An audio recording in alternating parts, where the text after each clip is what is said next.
Akajon hozir mana shu shirani 1 kilogramm 300 dollar. 300 dollar. 1 kilogramm 300 dollar. Gap yo'q. Mana Mana shu shu nechta ko'chat ekilgan? 4 sotik yerga 5000 dona ko'chat ekilgan. Aha. 5000 dona ko'chatdan 200 million daromad olmasak O'zbekistonda yashamaymiz biz, chiqib ketamiz. Ya'ni 4 sotikdan agar 200 million daromad qilmasangiz yashamaysiz O'zbekistonda yashamay chiqib ketaman. Mana ko'rib turganlaring mana bochkadagi shiralari bu. Aha. Mana shuni 1 kilogramm hozir 120 dollar shirasi. Shirasi. Danaklari 300 dollar turadi. 300 dollar 1 kilo. Endi operator olib keling.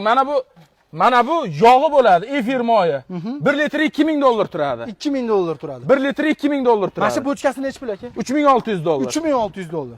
Gap yo'q. Bu ya'ni xuddi o'sha kavrayda Ko'kiston Uljon kavrayigini urug'i bo'ladi aka. Bu urug'lari. 1 kilosi nechi pul? 120 dollar. O'zbekistonda 12 ta viloyatga yer tanlamadimi eksa bo'ladimi? Besplatni ekib beramiz o'zimiz. O'zingiz borib ekib berasiz. 10 sotik yerga 2 kilogramm ketadi.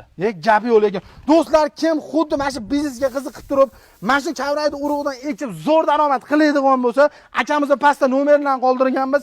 Akamiz aytib o'tganlarda, agar 4 sotik yerdan 200 million daromad qilmasam, O'zbekistonda yashamayman deyaptilar. Agar mana shu biznesga qiziqsangiz, pastda nomerlarini qoldiramiz yoki pastda akkauntlari bor, YouTube kanallari ham bor. Do'stlar, Kavrak biznes deb yozsangiz, to'liq ma'lumotni akamiz o'zi 300 tadan oshiq videolari bor, 10 yillik tajribaga ega odam bo'ladilar. Pastda nomerni qoldirib aloqaga chiqadigan bo'lsangiz, do'stlar, dehqonchilik orqasidan zo'r daromad qilsangiz bo'lar ekan. Sog' bo'linglar.